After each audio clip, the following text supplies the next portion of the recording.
शिक्षण कम हो रहा है, सजाएं नहीं है। जिनने आत्महत्या, जैसे भी यहाँ पर बच्ची ने आग लगा लिया, तो यहाँ ये मामले देखिए ये बरी हो रहे हैं। न्याय 4000 को मिलता है महिलाओं को। डबल इंजन छत्तीसगढ़, असम, दिल्ली, है ना, हरियाणा, ये नेशनल क्राइम रिकॉर्ड ब्यूरो के आंकड़े हैं सर, ये हम घर से नहीं लाए हैं। देखिए आज हमारे पूर्व विधायक, पूर्व अध्यक्ष कांग्रेस के सांसद, लोकसभा में नेता विपक्ष श्री राहुल गांधी जी ने 9:40 पर एक ट्वीट करके जानकारी दी है। मैं श्री राहुल गांधी जी का वो ट्वीट आपके लिए पढ़ना चाहती हूँ। ये ट्वीट जो है आज सुबह राहुल जी ने किया है। उड़ीसा के बालेश्वर में इंसाफ की लड़ाई में जान गंवाने वाली बहादुर बेटी के पिता से बात की। उनकी आवाज में बेटी का दर्द, सपना और संघर्ष सब महसूस किया। उन्होंने, श्री राहुल गांधी जी ने पिता को भरोसा दिलाया कि कांग्रेस पार्टी और मैं हर कदम पर उनके साथ है। वह अमानवीय और शर्मनाक ही नहीं, पूरे समाज का ये सुनिश्चित करेंगे कि पीड़ित परिवार को पूरा न्याय मिले। ये श्री राहुल गांधी जी ने आज जो है ट्वीट किया है, परिवार से बात की, उसकी जानकारी दी है। इससे पहले श्री राहुल गांधी जी ने एक ट्वीट किया, सख्त संदेश दिया, मैं वो भी पढ़ देना चाहती हूँ। राहुल गांधी जी ने लिखा है, उड़ीसा में इंसाफ के लिए लड़ती एक बेटी की मौत सीधे सीधे बीजेपी के सिस्टम द्वारा की गई हत्या है। उस बहादुर छात्रा ने यौन शोषण के खिलाफ आवाज उठाई, लेकिन न्याय देने के बजाय उसे धमकाया गया, प्रताड़ित किया गया, बार बार अपमानित किया गया। राहुल जी आगे लिखते हैं, जिन्हें उसकी रक्षा करनी थी कि उसे तोड़ते रहे। एक बार की तरह, हर बार की तरह आरोपियों को बचाता रहा और एक मासूम बेटी को खुद को आग लगाने पर मजबूर कर दिया। यह आत्महत्या नहीं, श्री राहुल गांधी जी कह रहे हैं, यह आत्महत्या नहीं, जो हम सबका भी मानना है, सिस्टम द्वारा संगठित हत्या है। मोदी जी, उड़ीसा हो या मणिपुर, देश की बेटियां जल रही हैं, टूट रही हैं, दम तोड़ रही हैं, और आप प्रधानमंत्री जी खामोश बने बैठे हैं। देश को आपकी चुप्पी नहीं, आपका जवाब चाहिए। भारत की बेटियों को सुरक्षा, इंसाफ चाहिए। प्रियंका गांधी जी ने भी इस पे अपना एक संदेश दिया है, उड़ीसा की पीड़ित बेटियों के लिए, परिवारों के लिए और सरकार के लिए एक संदेश है। प्रियंका गांधी जी लिखती हैं, उड़ीसा में एक और बेटी न्याय के लिए लड़ते हुए हार गई। अपने साथ हुए अत्याचार को लेकर उसने आवाज उठाई, लेकिन न्याय मिलने की जगह मिला अपमान और प्रताड़ना। इस दोहरे अत्याचार ने उसे खुदकुशी के लिए मजबूर कर दिया। क्या दिल्ली से लेकर यूपी तक, मणिपुर से लेकर उड़ीसा तक भाजपा का एक ही कायदा है, आरोपियों के साथ खड़े होकर पीड़िता को ही प्रताड़ित करना और न्याय को बाधित कर देना। प्रधानमंत्री जी, प्रियंका जी पूछ रही हैं, प्रधानमंत्री जी, क्या अब देश की आधी आबादी को न्याय की कोई उम्मीद छोड़ देनी चाहिए? आप देख रहे हैं कि विधानसभा का घेराव हुआ महिलाओं की सुरक्षा को लेकर, और हमारे कांग्रेस के विधायकों को विधानसभा से सस्पेंड करके उनकी लोकतांत्रिक आवाज को कुचलने का काम भाजपा तानाशाह सरकार ने किया है कि उड़ीसा की 40,000 से ऊपर बेटियां आज लापता हैं। इस हालात में है, कहां हैं, ये उनके परिवारों को जानने का हक है, और बेटियां वापस लौटे, ये सरकार को सुनिश्चित करना था, जो फेल हो गई। हर रोज उड़ीसा में 15 बेटियों का बलात्कार हो रहा है। फकीर मोहन कॉलेज, एफएमसी कॉलेज की अखिल भारतीय विद्यार्थी परिषद की यह छात्रा, जो एबीवीपी आरएसएस का संगठन है, उससे जुड़ी हुई थी, उस बेटी बहादुर बेटी को हम सलाम करते हैं कि एचओडी ने उससे शारीरिक संबंध बनाने, उससे सेक्सुअल फेवर के लिए कहा। बेटी ने जब उनके प्रस्ताव को ठुकराया तो उसका भविष्य बर्बाद कर देगा, ये उसे धमकी एचओडी जो है उन्होंने दी, जिनका नाम बताया जाता है, एचओडी का नाम समीर साहू।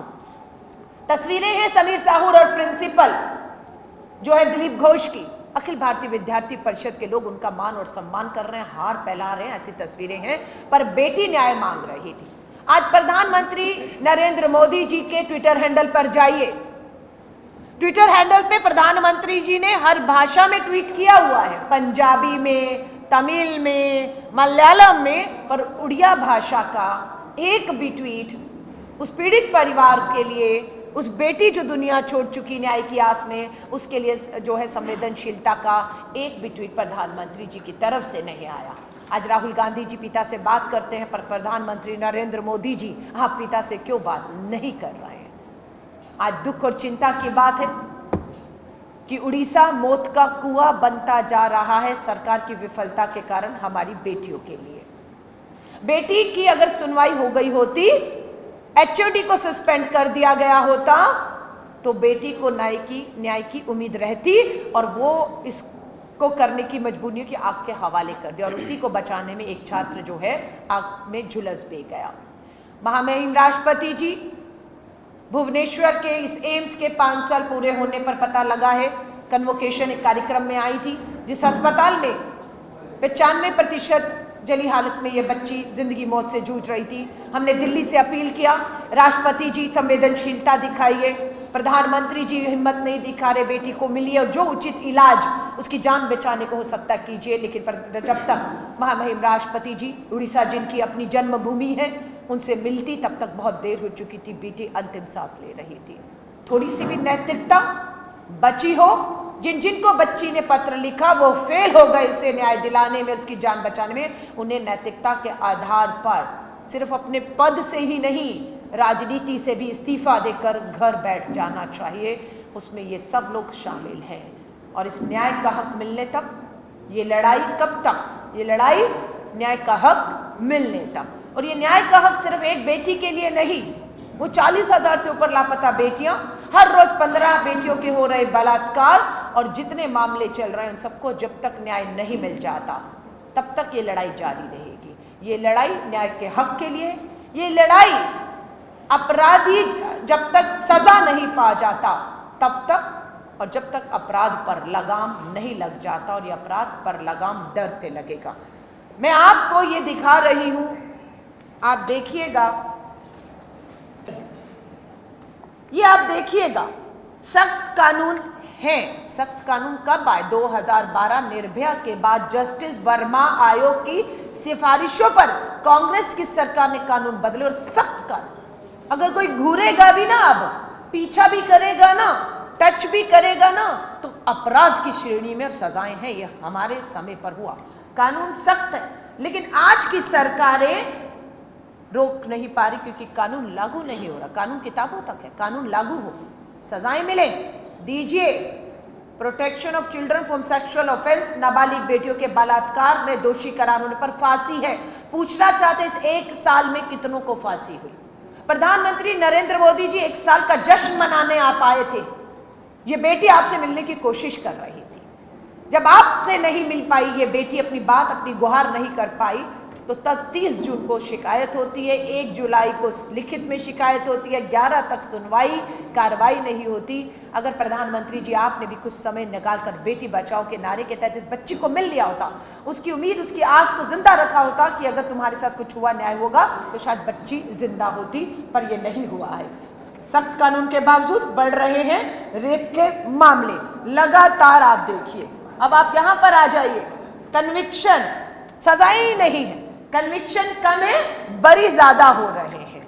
यहां पर अब 18 के आंकड़े देखिएगा, कुल 17,000 बेटियों ने अपनी बलात्कार, यौन उत्पीड़न, अपराध की घटनाएं लिखवाई। 17,313 सजा नहीं, कन्विक्शन, दोषी करार दिया, सजाएं नहीं हुई, कन्विक्शन 4,700। बरी कितने हुए? इस 17,000 में से 11,000 से ऊपर बरी हो गए। क्यों बरी हो गए? क्योंकि पुलिस ने समय रहते एफआईआर नहीं की। पुलिस ने समय रहते हुए दबाव के कारण सबूत एकत्रित नहीं किए। पुलिस ने अगर सब किया होता तो अदालत में सबूत पुख्ता पेश होते और अपराधी रिहा नहीं होते। आप देखिए 2022 में 12,000 बरी, 20-21 में 7,000 बरी, 20 में 5,000 बरी, 19 में 10,000 बरी और 18 में 11,000 बरी, यानी कि 22 तक के आंकड़े national crime record bureau Bharat सरकार के ही गृह मंत्रालय के हैं। 12,000 बरी हो गए और ये बेटियों को न्याय की आस टूट गई। मैं आप सबको कहूंगी, उड़ीसा ने पूरे देश को झंझोर कर रख दिया है। मैं आपके सामने ये भी रिपोर्ट कार्ड लेकर आई हूं। ये national crime record bureau Rajasthan top पे, यूपी दूसरे नंबर पर है। कौन बता रहा है? गृह मंत्रालय भारत सरकार बता रहा है, संसद में बता रहा है। किसकी सरकार है राजस्थान में? भाजपा की डबल इंजन की सरकार। किसकी है सरकार उत्तर प्रदेश में जो दूसरे नंबर पे महिलाओं के प्रति अपराध में खड़ा है, बलात्कार है, सजाएं नहीं, डर नहीं? भाजपा की डबल इंजन की सरकार, जहां से प्रधानमंत्री नरेंद्र मोदी जी खुद उस उत्तर प्रदेश से सांसद चुनकर आते हैं। राजस्थान, उत्तर प्रदेश, मध्य प्रदेश, महाराष्ट्र, उड़ीसा, हरियाणा, छत्तीसगढ़, असम, दिल्ली, 1 2 3 4 5 6 7 8 9 10 राज्यों में 9 राज्य भाजपा की डबल इंजन की सरकार। उड़ीसा भी इसमें है, जहां न्याय नहीं है। कारण मात्र एक है, अपराधियों को संरक्षण भाजपा के नेता दे रहे हैं। आज पुलिस और प्रशासन से हमारी जब बात हुई, कल हमारे भक्त चरण दास जी प्रदेश अध्यक्ष हैं, वो कल पीड़िता के परिवार को उन तक गए, अंतिम संस्कार कल बच्ची का हुआ। हमारी महिला कांग्रेस की अध्यक्ष मीनाक्षी जी भी बैठी हैं। कल हम लोगों ने 17 जुलाई को उड़ीसा बंद का ऐलान भी किया है। मैं आपको ये सब चीज़ें एक ही चीज़ कह रही हूँ, पुलिस प्रशासन को मिले एक ही बात का, उन्हें कार्रवाई से रोका जा रहा है।